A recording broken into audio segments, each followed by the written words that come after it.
What's up, guys? Free Nachos here, back again with another Clair Obscur Expedition 33 boss guide video. This time we are taking on the hidden Lampmaster, which can be found in the Painted Workshop. And I'm level 86. Throughout my party, we have Verso, Lune, and Monaco here. And there are multiple builds which can beat this boss, but I'm going to go ahead and share mine. You can pause as I go through each of the tabs as I show the Luminas and Pictos that I'm using. So main thing with Lune is we're using Second Chance, and we're going to be mainly using our Elemental Trick, our Mayhem, and our Elemental Genesis attacks when we can. Any Pictos and Luminas that buff your gradient damage, your gradient attacks, or speed up how fast you generate your gradient attacks is going to greatly help you in this boss fight.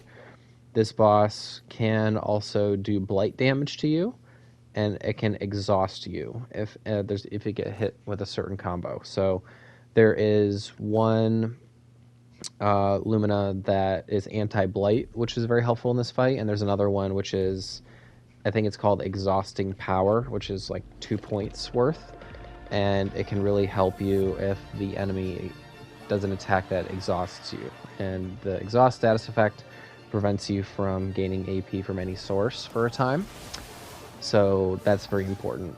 I will say also buffing your counterattack damage and then buffing your jumping attack damage, or getting AP on a jumping counterattack is also going to be very helpful in this fight.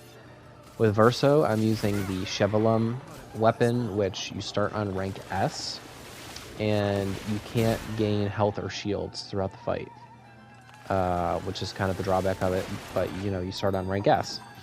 And what I like about having that weapon for Verso is you get to do the Ascending Assault ability, which only costs 2 AP, and the damage of it increases the more you use the skill.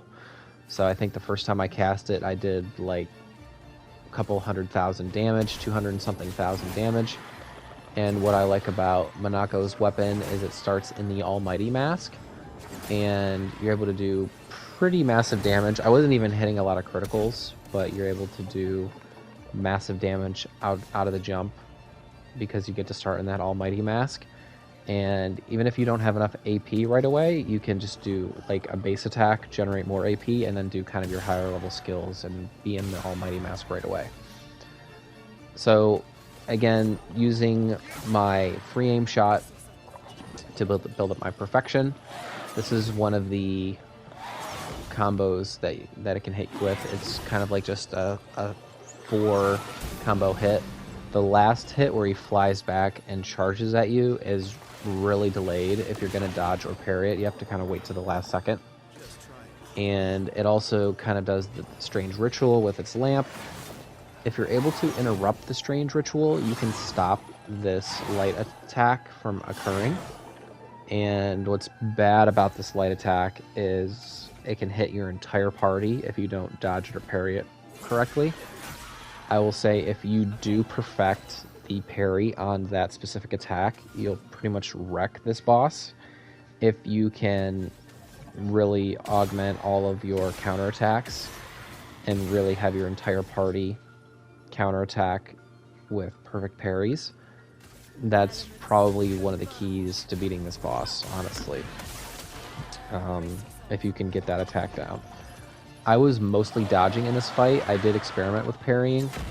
This attack, where it attacks with all of its arms, I think it's called. This one's very difficult to dodge, and that ground pound attack right at the end is where the enemy can exhaust you. So that's why it's helpful to have that Exhausting Power Lumina on, which only costs 2 points. I did experiment with trying to shoot the different lamps to try to interrupt the Sword of Light attack. Didn't really find it worth it, honestly. I just went ahead and tried to face him head on because I was able to dodge the Sword of Light attack pretty easily. And 1, 2, 3, and slow 4. The attacks are really late. the window to dodge and parry is really late in the swing. Here I go in my Agile Mask, using one of my dark attacks with Clair Obscur. Again, not even hitting a lot of criticals. I could have even done more damage if I really kitted out my Monaco to do more critical damage. And the build that I have for Monaco is actually pretty tanky. It does a lot of damage, but also it's able to withstand kind of a lot of punishment with like shell and energizing pain and different things that guard against getting hit. But again, going back into the Sword of Light attack, probably the easiest attack. See, we get a counter attack there. We did really good damage. If you can do that consistently, you're gonna erase this boss. But probably the easiest attack to dodge is his jumping counter attack. You see it coming from a mile away, and it's really hard not to dodge it. Here with Lune, I have 4 stains already, but I was trying to see if I could get all 4 so I could do my Elemental Genesis. And then we do finally get it. I will say, if you wait to face this boss until you have your level 3 gradient attacks, if you want to do Sky Break with Lune, or the other, the break attack for Monaco, which is really good, which when you perform that, it immediately breaks the enemy regardless of how full their break bar is. Those are 2 really good attacks. Also, if you do Gommage with Mael, that's another gradient attack that's really, really powerful. And even if you like have Ciel in your party, and then you use Fortune's Fury right before you do a Gommage attack with Mael, that can pretty much erase this boss. There's plenty of builds that can take it out. I was honestly probably over-leveled at this point, being level 86 to defeat this boss, but if you're less than level 80, it's probably going to be difficult for you unless you have, you know, really good parrying and dodging skills. This attack right here is the easiest to dodge in the whole fight. Again, really, really easy damage if your whole party is alive, especially if you have augmented counterattack damage on your party. And go into just a basic attack. I was really trying to figure out what this enemy's weak element was, because I know it was resistant to light attacks, so I was trying to see if dark damage would be its weakness. Turned out it wasn't. I honestly don't know if this creature has a weak elemental weakness. I really don't know. But I'm pretty sure with Verso I can just use Ascending Assault, which only costs 2 AP, do either, you know, between 200 and 400k damage per casting of it. And I think I also have a Lumina on, which if I have extra AP after an attack, it'll use an extra AP point to increase the damage of that attack. So again, with Lune and generating stains, her particular weapon generates a random stain on a free aim shot, and I also have it to where her base attack generates, I think, 2 random stains. This attack is really tricky. Definitely listen for the audio cues. He'll kind of do like a little scream before some of his swings, and then his last 2 attacks in that string are like back-to-back really fast. So make sure you either double parry or double dodge.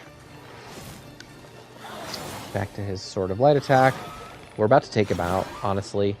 But if any part of this video was helpful, you know, definitely check out the other boss guide videos I have on my channel. I have the Clair boss fight, I have the Chromatic Aberration boss fight, I have the Chromatic Goblu boss fight. I have a bunch of different boss guides on my channel. So if you are into Clair Obscur and you're kind of doing a completionist run or a boss guide run, boss hunting run, definitely check out my channel. Here we are getting down to the really nitty-gritty of the end of the fight. Was really happy when I finally took him down. This boss definitely gave me way too much trouble. It one-shotted me for probably my first 5 attempts or so just with that sort of light attack. But once you get the parry down, like that, boom, do massive damage to him, you're going to be able to take him out pretty easily. And again, if your full party's alive, get that jump, counterattack, and take him down. So anyway, guys, that was the fight. We get at Death's Door an energizing attack 1, as well as a Rico and some grandiose chroma catalysts. And we get 2.4 million experience. So anyway, guys, hope you enjoyed the video. This is Free Nacho signing off, and I'll see you in the next one. Bye-bye.